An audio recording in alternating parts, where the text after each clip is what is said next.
तो previous video lecture में हमने लॉजिक गेट्स के लिए शुरुआत कर दी थी। कुछ 3 डेफिनेशंस भी थी, जैसे digital electronics, logic gate and एक और डेफिनेशन थी इसी टॉपिक में, वो हमने कर ली थी। अब नेक्स्ट जो इमीडिएटली हमें शुरुआत करनी है वो है not gate. But not gate से पहले ठीक है, मैं नॉट गेट से शुरुआत तो कर दी, तो देखते आगे क्या होता है। सो नॉट गेट का जो सिंबल है वो कुछ इस तरह से है।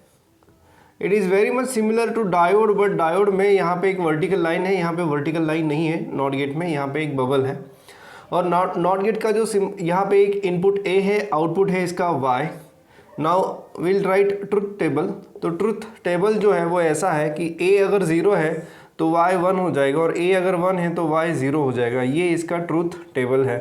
क्या पता चलता है यहाँ पे ये पता चलता है कि जो भी वैल्यू यहाँ पे है उसका निगेशन यानी उसका अपोजिट आउटपुट में आ जाएगा, या फिर उसका कॉम्प्लीमेंट अपोजिट में आ जाएगा।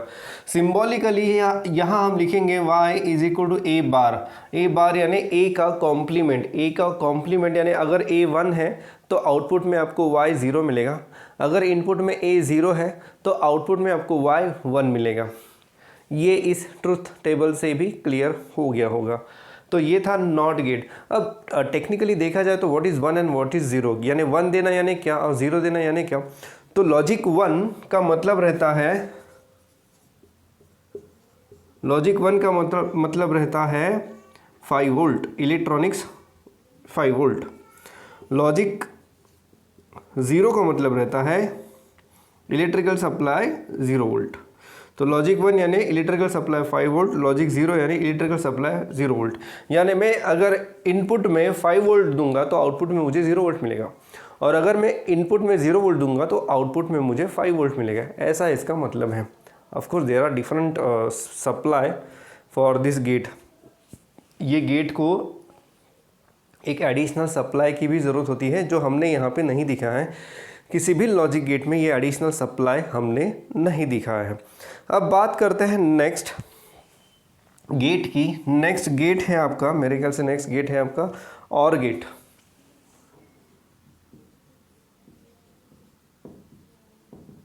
तो और गेट का जो सिंबल है वो कुछ ऐसा है। यहाँ पे हमारे पास 2 इनपुट्स रहेंगे और गेट में, और ये 2 इनपुट्स है ए बी, इसका आउटपुट है वाई। तो ट्रुथ टेबल पहले मैं ड्रॉ कर लेता हूँ, उसके बाद मैं इसका एक्सप्लेन करता हूँ। तो जनरली इनपुट का जो सीक्वेंस लिया जाता है, अगर 2 इनपुट है इसका मतलब यहाँ पे 2:2 कॉम्बिनेशंस बनेंगे। अगर 2 इनपुट है, so this is the number of inputs 2:n। तो ये जो n रहता है ना, ये n रहेगा नंबर ऑफ इनपुट्स, ये समझ लो पहले। सो 2:2 इज इक्वल टू 4। तो यहाँ पे 4 कॉम्बिनेशंस बनेंगे, 0 0 0 1 1 0 1 1। और गेट का जो बुलियन एक्सप्रेशन है it is a plus B. So यहाँ पे a प्लस बी यानी एडिशन है a और b की, बट ये अलजेब्राइक एडिशन नहीं है, ये है लॉजिकल एडिशन। और लॉजिकल एडिशन का जो मतलब है वो थोड़ा एक कंसेप्ट से हम पढ़ लेते हैं तो वो समझ में आ जाएगा। सबसे पहले आउटपुट निकाल लेते हैं। तो 0 + 0 यहाँ पे हो जाएगा 0, 0 + 1 1, 1 + 0 1, 1 + 1 2 नहीं है, मैंने क्या कहा, ये लॉजिकल एडिशन है तो ये भी हो जाएगा 1। अब इसका क्या मतलब है इसे ज़रा समझ लेते हैं।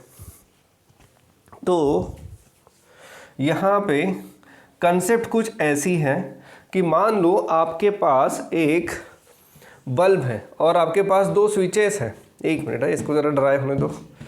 So you have a power supply, एक डीसी सप्लाई है, और 2 स्विचेस मैंने पैरेलल में कनेक्ट कर दिए हैं इस तरह से, ठीक है। अब और ये एक बल्ब है, this is bulb, this is switch A, this is switch B. अब ये बल्ब कब ऑन होगा? अब देखो दोनों ए और बी ये दोनों ऑफ पोजीशन में है, तो दोनों ऑफ रहेंगे तो बल्ब भी ऑफ रहेगा, यानी ऑफ यानी 0, ठीक है। अगर ए को मैं ऑन पोजीशन पे रखूँ तो भी करंट ए के थ्रू फ्लो होगा, बी को भी अगर मैं ऑन पोजीशन पे रखूँ और ए को ऑफ पोजीशन पे रखूँ तो भी करंट फ्लो होगा, यानी ए ऑन रहेगा और बी ऑन रहेगा, तब भी आपका बल्ब जो है वो ऑन रहेगा। दोनों को भी अगर मैं ऑन रखूँ यानी 1 1 तो भी आपका बल्ब ऑन रहेगा। यानी if A is off but B is on, then bulb is on, या फिर if A is on and B is off then also bulb is on, if both are on then also bulb is on. तो ये है logical और operation या फिर logical addition, ठीक है। इसका अलजेब्राइक एडिशन से कोई संबंध यहाँ पे नहीं है। तो ये है इस ट्रुथ टेबल का मीनिंग। नेक्स्ट गेट शुरू कर देते हैं। नेक्स्ट गेट है आपका एंड गेट। तो ये जो एंड गेट है इससे क्या करेंगे हम, तो इसका जो सिंबल है वो पहले तो समझ लो कि सिंबल कुछ इस प्रकार से है। ये है एंड गेट का सिंबल, ये है इनपुट A एंड B, इसको भी मल्टीपल इनपुट्स है। y is equal to Boolean expression जो है इसका वो है y is equal to A into B। अब ट्रुथ टेबल निकाल लेते हैं A B and y which is equal to A into B। अब देखो यहाँ पे क्या होगा, so we have 4 combinations 0 0 0 1 1 0 and 1 1। तो A into B 0 into 0 0 0 into 1 0 1 into 0 0 and 1 into 1 1। ये है इसका मतलब नहीं बताया मैंने, सॉरी। ये है इसका ट्रुथ टेबल। अब इसका मीनिंग क्या है, what do you mean bye and operation, तो इसको भी इस कंसेप्ट के जरिए हम समझ लेते हैं। तो अब इसके लिए मैंने ये सर्किट बनाया है, अब इसे देख लेते हैं। तो ये बल्ब अगर मुझे ऑन करना है तो ये बल्ब ऑन करने के लिए मुझे A और B दोनों को ऑन करना पड़ेगा, तभी जाके बल्ब मेरा ऑन होगा। यानी ये लास्ट रो, जब A और B दोनों 1 है तभी मेरा बल्ब 1 यानी ऑन है। अगर इनमें से कोई भी एक ऑफ है, A को मैं ऑफ कर दूँ B को ऑन कर दूँ, तो ये कंडीशन होगी, तो भी बल्ब जलेगा क्या, नहीं, करंट कंप्लीट नहीं होगा, सर्किट ब्रेक हो जाएगा। या फिर B को ऑफ करूँ A को ऑन करूँ तो भी मेरा बल्ब ऑफ ही रहेगा, क्योंकि यहाँ पर भी करंट अपना पाथ कंप्लीट नहीं कर पा रहा है। सो ये है मीनिंग एंड गेट का। तो ये स्विच पोजीशन के ज़रिए आप ये दोनों सर्किट्स को समझ सकते हैं कि व्हाट इज़ लॉजिकल एडिशन यानी OR gate, what is logical multiplication यानी एंड गेट। तो आई होप ये दोनों गेट आपको समझ में आ गए होंगे। अब नेक्स्ट हम बात करते हैं नेक्स्ट गेट की। अब उसमें ये सर्किट की कोई ज़रूरत नहीं है। नेक्स्ट जो आपका गेट है वो है नॉर गेट। अब नॉर गेट का मतलब क्या है, नॉर गेट का मतलब है ये मेरा और गेट है और और गेट के सामने मैं एक नॉट गेट लगा दूं, तो ये जो कॉम्बिनेशन है ना, इस कॉम्बिनेशन को हम कहेंगे नॉर गेट। अब ये नॉट गेट क्या करेगा, नॉर गेट और गेट के आउटपुट को कॉम्प्लीमेंट कर देगा। कॉम्प्लीमेंट करेगा यानी उसका उल्टा करेगा, यानी अगर और गेट का आउटपुट 1 है तो यहाँ पे आउटपुट आ जाएगा 0। अगर और गेट का आउटपुट 0 है तो यहाँ पे आ जाएगा 1। सो नॉर गेट का जो आउटपुट है तो 0 की जगह पे आ जाएगा 1, 1 की जगह पे आ जाएगा 0, यहाँ पर भी 1 की जगह 0, यहाँ पर भी 1 की जगह 0। So this is the truth table for NOR gate. So I hope ये समझ में गया। यानी और इसका सिंबल है ये ऐसे, यानी और गेट की तरह ही है बट और गेट के सामने एक बबल है, ठीक है। सो ये है आपका नॉर गेट। समझ लो यहाँ पे कि it is negation of OR operation, that's it, बाकी कुछ नहीं है। नेक्स्ट बढ़ते हैं आगे। नेक्स्ट गेट इज, इसके सामने बस एन लगा दो, नैंड गेट। तो नैंड गेट में भी यहाँ पे हम बबल लगाएंगे similar to NOR gate. NAND gate का मतलब है एक एंड गेट रहेगा और एंड गेट के सामने अगर मैं नॉट गेट लगा दूँ तो ये हो जाएगा मेरा नैंड गेट। अब ये क्या करेगा, अगर एंड गेट का आउटपुट अगर 0 है तो ये यहाँ पे आउटपुट आ जाएगा 1, यहाँ पे अगर 1 है तो यहाँ पे आ जाएगा 0। सो 0 की जगह यहाँ पे 1 हो जाएगा, ये 0 की जगह 1, ये 0 की जगह 1 और ये 1 की जगह 0। So this is the truth table for NAND gate. So this is basically combination of AND gate and NOT gate. So ये है आपका NAND, पर NAND ऐसे नहीं दिखाएंगे हम, हमेशा सिम्बॉलिकली NAND गेट हम ऐसे दिखाएंगे। ये है आपका NOR गेट, सिंबल है ये NOR गेट का। याद रखना इन दोनों गेट्स को, NOR एंड NAND, इनको हम कहते हैं यूनिवर्सल गेट, इनको हम कहेंगे यूनिवर्सल गेट। इसका कारण ये है कि मान लो आपके पास और गेट नहीं है या फिर आपके पास एंड गेट नहीं है, लेकिन आपके पास बहुत सारे नैंड या फिर बहुत सारे नॉर गेट है, तो आप क्या कर सकते हो, बाय मेकिंग पर्टिकुलर कॉम्बिनेशन आप और ऑपरेशन कंप्लीट कर सकते हो। यानी making combination of different NAND gates, multiple NAND gate आप और ऑपरेशन कंप्लीट कर सकते हो, या फिर by making particular combination of NAND gate आप एंड गेट या फिर और गेट का कॉम्बिनेशन कर सकते हो। कैसे, ये हम बाद में देख लेंगे। फिलहाल ये याद रखना कि ये नैंड एंड नॉर गेट को हम यूनिवर्सल गेट कहते हैं। कोई भी लॉजिकल फंक्शन जो है, यानी उस लॉजिकल फंक्शन में और ऑपरेशन है, एंड ऑपरेशन है, बट आपके पास और एज वेल एज एंड ये दोनों गेट नहीं है, पर आपके पास ये गेट है, तो इनके ज़रिए आप उस लॉजिकल ऑपरेशन में OR as well as AND का फंक्शन कर सकते हो। ये है आपका, that's why these are called as universal gate. अब बढ़ते हैं थोड़ा सा आगे। The last gate of this topic is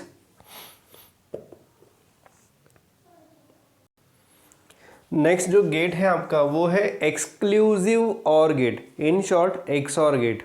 और इसका जो बुलियन एक्सप्रेशन है वो कुछ इस प्रकार से है। कहाँ यूज़ होता है, क्यों यूज़ होता है, ये सब आगे की बात है, ये अभी हमें इसमें कोई जानने की ज़रूरत नहीं है। पर ये इसका बुलियन एक्सप्रेशन है, A B bar plus A bar B, यानी क्या, and operation of A and B bar, फिर and operation of A bar and B, और इन दोनों के आउटपुट का और ऑपरेशन, यानी ये प्लस। इसका ना ट्रुथ टेबल हम डिराइव करते हैं और फिर समझ लेते हैं कि ये कैसे आया ट्रुथ टेबल। सो सबसे पहले मैं ए और बी का कॉलम यहाँ पे बना दूंगा, उसके बाद ए बार एंड बी बार का कॉलम यहाँ पे बना दूंगा। After this I will make column for A B bar, after that I will make column of A bar B, A B A bar B bar A B bar A bar B, and finally y is equal to A B bar plus A bar B. अब हम input लिख लेते हैं। ये चार combinations रहेंगे आपके input के, तो चार कॉम्बिनेशंस जो है वो इस तरह से हैं, 0 0 0 1 1 0 1 1। अब ठीक है, ए बार क्या हो जाएगा, अगर ए 0 0 1 1 है तो ए बार हो जाएगा 1 1 0 0। बी बार क्या हो जाएगा 1 0 1 0। ठीक है, ए बी बार का यानी ए और बी बार का एंड ऑपरेशन, तो 0 into 1 0, 0 into 0 0, 1 into 1 1 and 1 into 0 0। फिर ए बार एंड बी, यानी ए बार और बी का एंड ऑपरेशन, तो 0 into 1 0, 1 into 1 1, 0 into 0 0 and 1 into 0 0। आगे अब इन दोनों का ये दो कॉलम जो बने हैं इनका और ऑपरेशन होगा, तो 0 plus 0 0, 0 plus 1 1, 1 plus 0 1 and 0 plus 0 0। तो फाइनल अगर ट्रुथ टेबल मुझे एक्सऑर का बनाना है तो फाइनल ट्रुथ टेबल शॉर्ट में मैं ऐसे लिखूंगा,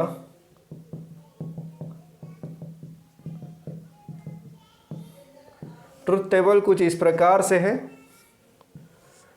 इसी को मैं लिख रहा हूँ। बट अभी मैं क्या कर रहा हूँ, ये A bar B bar A B bar A bar B, ये बीच में से ये जो चार कॉलम है इसको हटा रहा हूँ, और सिंपल ट्रुथ टेबल आपको यही याद रखना है,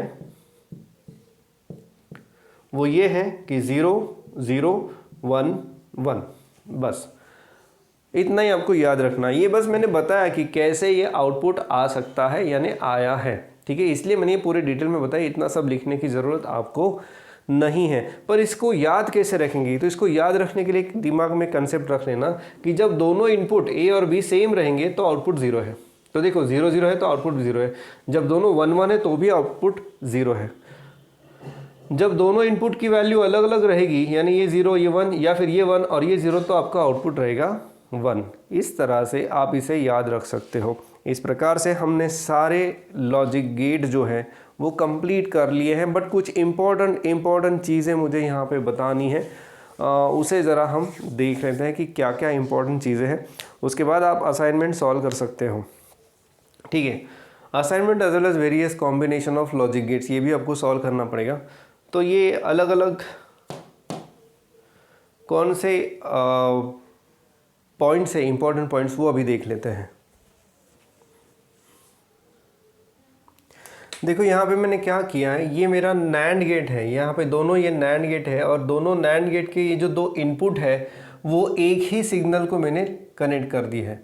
दोनों इनपुट एक ही सिग्नल को मैंने कनेक्ट कर दिया। तो देखो क्या होगा यहाँ पे, मान लो यहाँ पे मैं 0 देता हूँ तो दोनों इनपुट जो है नैंड गेट के वो 0 हो जाएंगे। जब नैंड गेट के दोनों इनपुट 0 हैं तो आप ट्रुथ टेबल ज़रूर देखना, NAND gate as well as NOR gate का ट्रुथ टेबल अपने सामने रखना। और अब देखना कि जब दोनों इनपुट नैंड गेट के 0 है तो आपको आउटपुट मिलेगा 1, यानी जब आपने 0 दिया तो यहाँ पे आपको आउटपुट मिला 1। अब यहाँ देखो नैंड गेट के दोनों इनपुट्स को मैं एक ही सिग्नल दे रहा हूँ, तो ये अगर यहाँ पे मैं 1 दे रहा हूँ तो इसका मतलब यहाँ पर भी 1 आएगा, दोनों इनपुट्स पे 1 आ जाएगा। नैंड गेट के दोनों इनपुट्स अगर 1 है तो आपको आउटपुट मिलता है 0। सिमिलरली यहाँ पर भी ये है नॉर गेट। नॉर गेट का जो सिग्नल है, दोनों सिग्नल यानी दोनों इनपुट जो है वो मैंने एक ही सिग्नल को दे दी है। अब अगर मैं यहाँ पे 0 देता हूँ तो नॉर गेट के दोनों इनपुट जो है वो 0 0 हो जाएंगे। नॉर गेट के दोनों इनपुट अगर 0 0 है तो ट्रुथ टेबल में देखो क्या आउटपुट है, आपको दिखाई देगा कि आउटपुट यहाँ पे 1 है।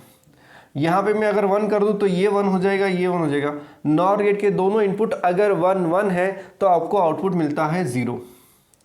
सो देखो 0 का यहाँ पे 1 हुआ, यहाँ पे 1 का 0 हुआ, यहाँ पर भी 0 का 1 हुआ और यहाँ पे 1 का 0 हुआ। तो यहाँ पे मैं अभी एक स्टेटमेंट लिख रहा हूँ, उसे बस आप नोट कर लो। ये है वो स्टेटमेंट। क्या स्टेटमेंट है? स्टेटमेंट से पहले मैं इसको पहले फिर से एक्सप्लेन कर देता हूँ। यहाँ पे 0 का 1 हो गया, यहाँ पे 1 का 0, यानी जब इनपुट 0 था यहाँ पे और यहाँ पे तो आपका आउटपुट 1 आ रहा है। यहाँ पे जब इनपुट 1 था दोनों जगह पे तो आपका आउटपुट 0 आ रहा है। इसका मतलब ये है, अब ये स्टेटमेंट देखो, when both inputs of NAND and NOR gate are connected to same signal, दोनों इनपुट जो है वो एक ही सिग्नल को कनेक्ट किए हैं, then they act as NOT gate, then they act as NOT gate. तो ये बहुत इंपॉर्टेंट है, इसे याद रखना। अब इसके ऊपर एक तुरंत एक क्वेश्चन कर लेते हैं कि मान लो ये आपका नैंड है, तो नैंड के आगे अब मैं दूसरा नैंड इस तरह से कनेक्ट कर रहा हूं, ये ऐसे। तो ये जो है ये तो नैंड है और नैंड के बाद ये भी नैंड है, बट देखो ध्यान से कि यहाँ पे दो इनपुट अलग अलग हैं और यहाँ पे ये दो इनपुट एक ही सिग्नल को कनेक्ट कर दिए हैं। तो मैं यहाँ पे ये कहूँगा कि ये जो है ये नैंड गेट का ही काम कर रहा है, पर ये जो है ये काम कर रहा है नॉट गेट का। तो नैंड का जो निगेशन रहेगा, negation of a signal is signal itself, यानी नैंड का निगेशन आपको मिलेगा यहाँ पे एंड ऑपरेशन। ये जो कॉम्बिनेशन है it will give you and operation. Similarly ये नॉर गेट है और ये भी नॉर गेट है, तो यहाँ पे दो अलग अलग इनपुट है, so this is acting as a NOR gate.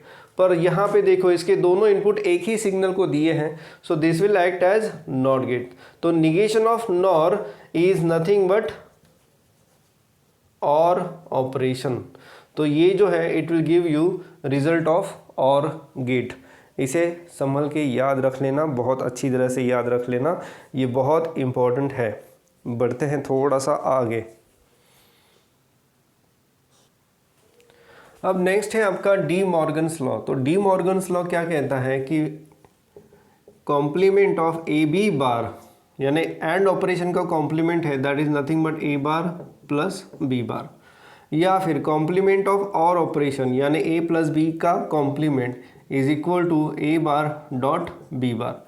इसे आप याद रख लेना क्योंकि इसी से रिलेटेड अब डी मॉर्गन्स लॉ जो है ये आपके कुछ सर्किट का काम जो है बहुत इजी कर देता है। कैसे इजी करता है, ध्यान दो यहाँ पे। So suppose I have a question like this कि यहाँ पे ये एक ऐसा कॉम्बिनेशन है, इस तरह से, ये इस तरह से हमारे पास एक कॉम्बिनेशन है। यहाँ पे ये नॉट गेट है, ये ए है और ये बी है। तो इसका जो रिज़ल्ट है ये किसके कौन से गेट की तरह रहेगा? इसका रिज़ल्ट एंड गेट की तरह रहेगा या इसका रिज़ल्ट नैंड गेट की तरह रहेगा, इसका रिज़ल्ट और गेट की तरह रहेगा? क्या रहेगा? ये कौन सा आउटपुट देगा? Rather question is the circuit given below is equivalent to OR gate, AND gate, NOR gate, XOR gate क्या। तो इसको बहुत इजीली हम कर सकते हैं। ध्यान दो यहाँ पे कैसे इसको कर सकते हैं। इसके लिए हमें डी मॉर्गन्स लॉ बहुत ज़्यादा हेल्प करता है, ठीक है। बहुत इजीली हम इसको कर सकते हैं। देखो कैसे, ये ए है ये बी है, तो यहाँ पे ये ए बार हो जाएगा, यहाँ पे ये बी बार।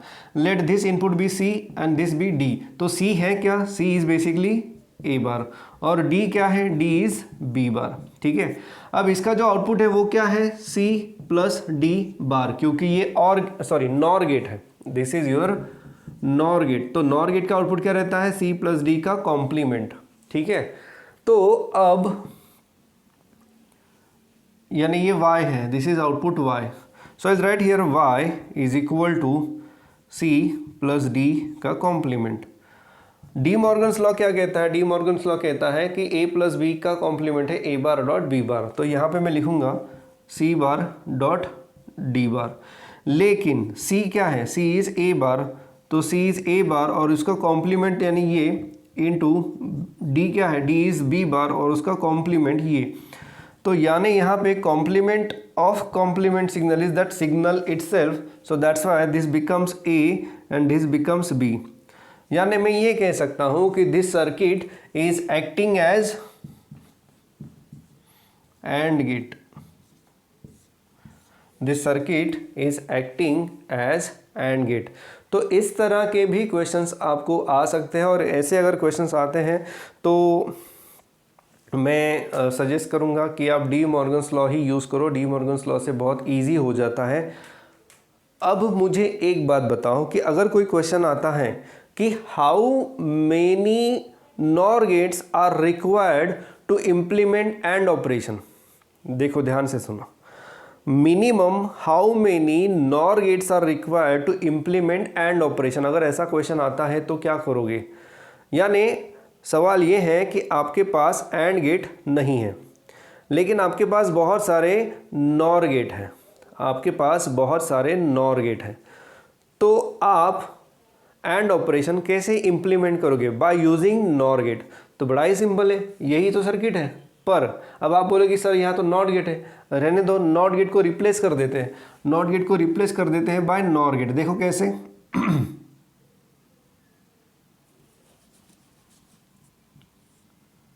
ये बन गया आपका एक नॉर गेट, और अब नॉर गेट के दोनों इनपुट में एक ही सिग्नल को दे रहा हो, यानी ए। अब यहां देखो, यहां पर भी क्या हो रहा है,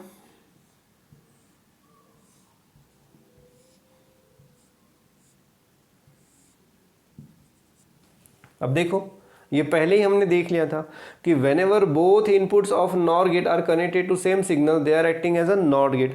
तो ये NOT gate है, ये NOT gate है, इसका आउटपुट A बार रहेगा, इसका आउटपुट B बार रहेगा। यानी ये 1, 2 और 3 NOR गेट मुझे चाहिए, मिनिमम 3 NOR गेट मुझे चाहिए टू इम्प्लीमेंट एंड ऑपरेशन।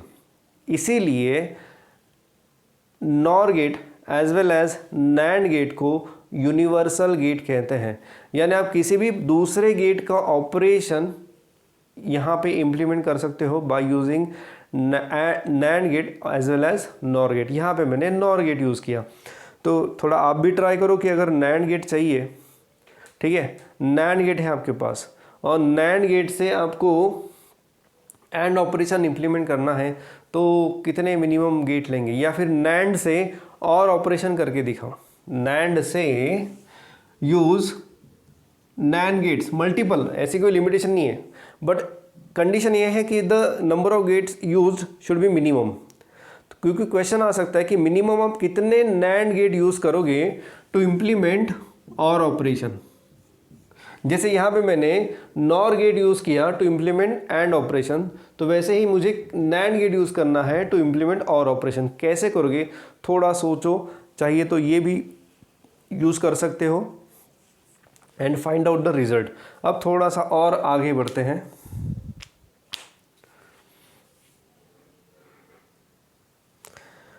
अब लॉजिक गेट मैंने पढ़ा दिया, बता दिया, और उसके कुछ एप्लीकेशन भी बता दिए, कुछ मीनिंग भी बता दिया कि क्या एग्जैक्टली यूनिवर्सल गेट होता है, कैसे हम उससे दूसरा गेट इम्प्लीमेंट कर सकते हैं, वगैरह वगैरह। और ऐसे क्वेश्चन भी आ सकते हैं। देखो लॉजिक गेट बहुत ही इंपॉर्टेंट टॉपिक है इस पूरे चैप्टर का, इस पे अच्छे से फोकस करना और बहुत इजी टॉपिक है, कोई डाउट है तो आप पूछ सकते हो। नाउ मैं आ रहा हूँ एक्सरसाइज के ऊपर। इस चैप्टर की एक्सरसाइज में सिर्फ 3 न्यूमेरिकल है, उसमें से एक न्यूमेरिकल है ये question number 18। Exercise page number है 364, last page of this text book. तो इस न्यूमेरिकल में क्या दिया है, बेसिकली उन्होंने दिया है कि the common base current gain is, alpha नहीं बोला उन्होंने बोला है the common base current gain is 0.967, I think यही वैल्यू दी है, and emitter current is 10 milli ampere. पूछा है what is base current, base current कितना है ये पूछा है। तो सबसे पहले हमें पता होना चाहिए what do you mean by alpha. तो यहाँ पे अल्फ़ा रहता है I C upon I E, and that's why I C is equal to alpha into I E. Alpha है आपका 0.967, आई ई है आपका 10 मिली एम्पियर, तो ये हो जाता है आपका 9.67 मिली एम्पियर। ये आ गया आपका करंट आई सी। लेकिन हमें आई सी नहीं चाहिए, हमें चाहिए बेस करंट। तो बेस करंट के लिए हमें एक इक्वेशन पता है और वो इक्वेशन है I E is equal to I C plus I B. So therefore I B is equal to I E minus I C. I E है 10 और आई सी है आपका 9.67, तो ये जो वैल्यू आ रही है 10.00 माइनस 9.67, तो ये जो आंसर है 10, ये 3, ये 9, ये 3.0, तो 0.33 मिली एम्पियर ये आपका बेस करंट चाहिए। अब देखो उनकी वैल्यू कितनी आ रही है, यस सेम वैल्यू आ रही है। So this is your base current. तो इस तरह से ये क्वेश्चन आप कर सकते हो। यहाँ पे अल्फ़ा यानी ये होता है कॉमन बेस करंट गेन, ये चीज़ बस पता होनी ज़रूरी है। अब बढ़ते हैं आगे towards the next question, question number 19। Question number 19 भी सेम है, सिमिलर टू क्वेश्चन नंबर 18। क्या है, in a common base connection a certain transistor has emitter current of 10 milli ampere, ठीक है 10 milli ampere, and collector current of 9.8 milli ampere, और उन्होंने पूछा है what is the base current, I B पूछा है। अब यार देखना, एक बात अच्छे से समझो, कनेक्शन भले ही कॉमन एमिटर हो, कॉमन बेस हो, कॉमन कलेक्टर हो, ठीक है, कोई भी कॉन्फ़िगरेशन हो। अब आप ये बोलोगे कि सर यहाँ पे क्वेश्चन पूछा है कॉमन बेस कनेक्शन का, पर हमने कॉमन बेस कनेक्शन पढ़ा नहीं है क्योंकि हमारे टेक्स्ट बुक में नहीं है। फिर भी ट्रांजिस्टर एक्शन बस याद रखना, what is basic working of NPN transistor, इसमें हमने पढ़ा था। वर्किंग ऑफ एनपीएन ट्रांजिस्टर में हमने पढ़ा था, क्या पढ़ा था कि I E is equal to I B plus I C, या फिर आई सी प्लस आई बी, ये हमने पढ़ा था। तो ये सारे कॉन्फ़िगरेशन के लिए एप्लीकेबल है। It may be common emitter configuration, it may be common collector configuration, और it may be common base configuration. ये इक्वेशन सब जगह एप्लीकेबल है। करना क्या है, हो गया, इसी इक्वेशन से ही आंसर आ जाएगा। देखो करके देखो, I B is equal to I E minus I C, यानी 10 माइनस 9.8, आपका आंसर आना चाहिए 0.2 मिली एम्पियर, और मेरे ख्याल से वही आंसर दिया है। बहुत ही सिंपल क्वेश्चन था, पर वहाँ पे ये बात पता होनी ज़रूरी है, what ever may be the configuration, ये इक्वेशन सब जगह एप्लीकेबल है, और वो करंट गेन भी सब जगह एप्लीकेबल है। Next is question number 20। In common base connection emitter current is 6.28 milli ampere and collector current is 6.20 milliampere, determine the common base DC current gain. Okay, DC current gain पूछा है, चलो देख लेते हैं कि इसको कैसे कर सकते हैं। अब ये पूछा है आई ई दिया है, आई सी दिया है, और पूछा है अल्फ़ा। अब क्या यहाँ पे बेस करंट निकालने की ज़रूरत है, बिल्कुल नहीं, क्योंकि अल्फ़ा क्या होता है, alpha is I C upon I E, यानी 6.20 डिवाइडेड बाय 6.28 हो गया। अब ये वैल्यू ना आपको निकालनी पड़ेगी बाय यूजिंग, अगर आप विदाउट लॉग टेबल ढूंढ सकते हो तो ढूंढो, अदरवाइज लॉग टेबल यूज़ करो। इस डिवीजन के लिए 1 मिनट से कम वक्त लगेगा बस इस न्यूमेरिकल के लिए। This value will be very close to 0.9, और एग्जैक्ट वैल्यू क्या होगी ये आप ढूंढ लो। तो ये थे कुछ numericals regarding this current gain and IB, IC and IE। तो यहाँ तक आने के बाद हमारा ये चैप्टर जो है वो पूरी तरह से ख़त्म हो जाता है। सो जो बताया है वो बोर्ड के लिए ही बताया है यहाँ पे, और एक्सरसाइज भी हमने देख ली। ये लगभग इस तरह के क्वेश्चंस आपके बोर्ड में भी आ सकते हैं। एट द सेम टाइम कुछ लॉजिकल गेट के ऊपर भी क्वेश्चंस आ सकते हैं, जो अभी थोड़ी देर पहले मैंने डिस्कस किए हैं। कुछ इंपॉर्टेंट चीज़ें डिस्कस की है जो आपके टेक्स्ट बुक में नहीं दी है। तो जो डिस्कस किया है उसे बहुत अच्छी तरह से याद रखो। अभी तो मैं बस ये कहूँगा कि आपका ये जो चैप्टर है सेमीकंडक्टर डिवाइसेस ये ख़त्म हो चुका है। That's it for this lecture. कोई डाउट है तो पक्का पूछना।